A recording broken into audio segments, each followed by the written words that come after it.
আজকের ক্লাসে আলোচনা করব ওয়েস্ট বেঙ্গল স্টেট ইউনিভার্সিটির ইংলিশ অনার্সের সাজেশন নিয়ে। আজকে সিসি 11 2024 এই কিছুদিন পরেই তোমাদের যে অনার্সের পরীক্ষা হতে চলেছে তার কমপ্লিট একটা সাজেশন দিয়ে দেব এবং এই সাজেশনটা একেবারেই নির্ভুল এবং খুবই সহজভাবে আমি দেব।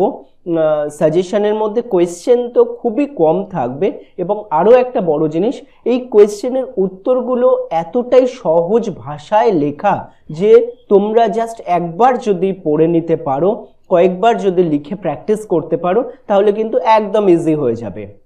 শুধুমাত্র আমি কোয়েশ্চেনগুলো দেব না, এর পিডিএফটাও তোমরা কিন্তু আমার কাছ থেকে পেতে পারবে। আনসারের পিডিএফ জাস্ট অল্প একটু মূল্যের বিনিময়ে আমার কাছ থেকে পারচেজ করে নিতে পারো, সেগুলোও আমি পরবর্তী সময় ভিডিওতে বলছি।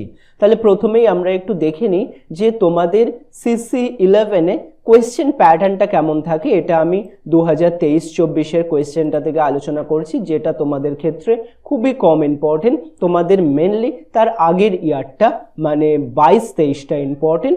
ঠিক আছে, আমি একটা একটা করে সাজেশন বলছি। এখানে জাস্ট কোয়েশ্চেন প্যাটার্নটা আমি দেখাচ্ছি। তোমাদের সিসি 11-এ 1 নাম্বার গ্রুপ এতে আর কি 1 নাম্বার কোয়েশ্চেনে লিখতে হয় 500 ওয়ার্ডের মধ্যে 15 মার্কসের একটা কোয়েশ্চেন। 3টে কোয়েশ্চেন থাকে, তার মধ্যে থেকে তোমাদের কিন্তু একটা কোয়েশ্চেন লিখতে হয়। চলো আমি সাজেশনগুলো একটু তাহলে বলে নিই। এই যে গ্রুপ এ থেকে কোন কোন কোয়েশ্চেনগুলো আমি ইম্পর্টেন্ট হিসাবে দিয়েছি দেখে নাও।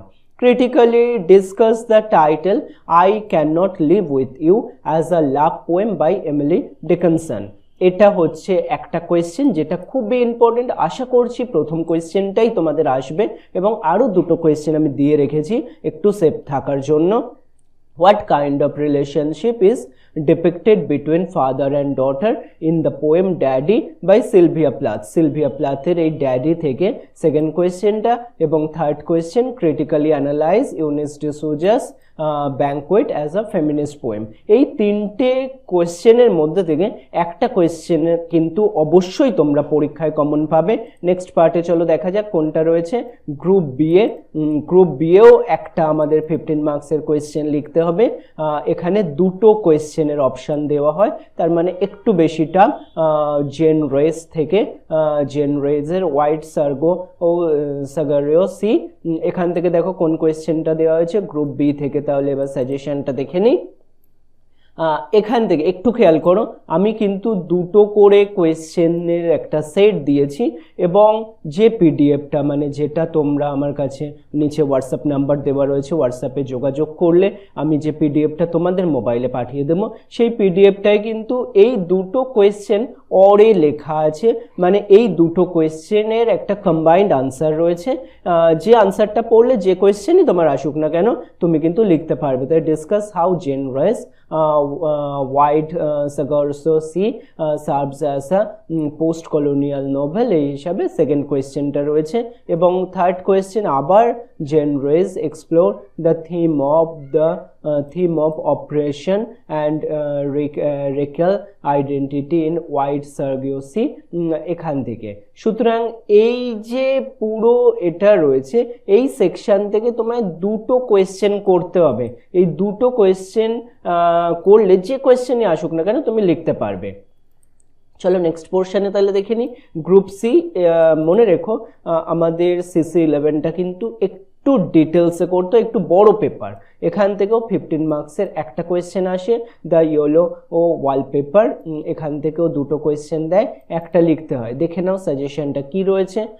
গ্রুপ সি, এখান থেকেও কিন্তু আমি এই সেট, তোমরা কোয়েশ্চেনগুলো একটু যাদের কোয়েশ্চেনের আনসারগুলো অন্তত আছে তারা কোয়েশ্চেনগুলো স্ক্রিনে দেখতে পাচ্ছ, একটু লিখে নাও কোয়েশ্চেনগুলো। The yellow wallpaper offers a critique of traditional gender roles. আমি প্রত্যেকটা পড়ছি না, তাহলে আরও বেশি ক্লাসটা লম্বা হয়ে যাবে। এই দুটো কোয়েশ্চেনের মধ্যে যে কোনোটা আসতে পারে, কিন্তু answer will be the same, একটাই আনসার হবে। এবং এখান থেকে ব্লিস থেকে, ক্যাথরিন ম্যানসফিল্ডস ব্লিস থেকে, এখান থেকেও কিন্তু এই তিনটে কোয়েশ্চেন রয়েছে, তারও আনসার কিন্তু একটাই কম্বাইন্ড আনসার। মানে পড়তে কতটা কম হচ্ছে দেখো তাহলে। তারপর আমরা গ্রুপ ডিতে আসবো। কোয়েশ্চেনটা তার আগে একবার দেখে নিই গ্রুপ ডিতে কি রয়েছে। গ্রুপ ডিতে 200 ওয়ার্ডের মধ্যে 5 মার্কসের একটা কোয়েশ্চেন, যেটা রাসুন্দরী দেবীর আমার জীবন থেকে আসবে। আমার জীবন থেকে দেখে নাও আমি কোন কোয়েশ্চেনগুলো তোমাদের সাজেস্ট করেছি। এটা হচ্ছে 5 মার্কসের কোয়েশ্চেন হিসাবে আমি 4টে কোয়েশ্চেন তোমাদেরকে দিয়েছি। দেখো এই হচ্ছে 4টে কোয়েশ্চেন আমার জীবন থেকে। আমি আশা করছি এর মধ্যেই আর কি তোমরা পুরোটা পেতে পারবে। ঠিক আছে, এই ছিল আমাদের আজকের CC11-এর যে কোয়েশ্চেনের সাজেশন রয়েছে ওয়েস্ট বেঙ্গল স্টেট ইউনিভার্সিটির। আশা করি তোমাদের পরীক্ষা খুব ভালো হবে, এবং যাদের কাছে নোটসের প্রবলেম রয়েছে, মনে হচ্ছে যদি বা নোটস থাকে, যদি মনে হচ্ছে যে তোমার নোটসটা খুব কঠিন লাগছে, কারণ বেশিরভাগ ক্ষেত্রেই ইংলিশ অনার্সের ক্ষেত্রে দেখা যায় যে নোটসের ভাষা এতটাই কঠিন হয়ে যায় যে আমরা কিছুতেই মেমোরাইজ করতে পারি না। সেই জায়গা থেকে আমি চিরকালই যেটা প্রেফার করি, খুব সহজ সরল ভাষায়, যাতে তোমার হাই মার্কস ক্যারি করবে সেরকম আনসার। যদি এরকম আনসারের দরকার হয় পিডিএফটা অবশ্যই কালেক্ট করে নাও। জাস্ট নিচে হোয়াটসঅ্যাপ নাম্বার দেওয়া রয়েছে, হোয়াটসঅ্যাপে আমার সঙ্গে যোগাযোগ করো।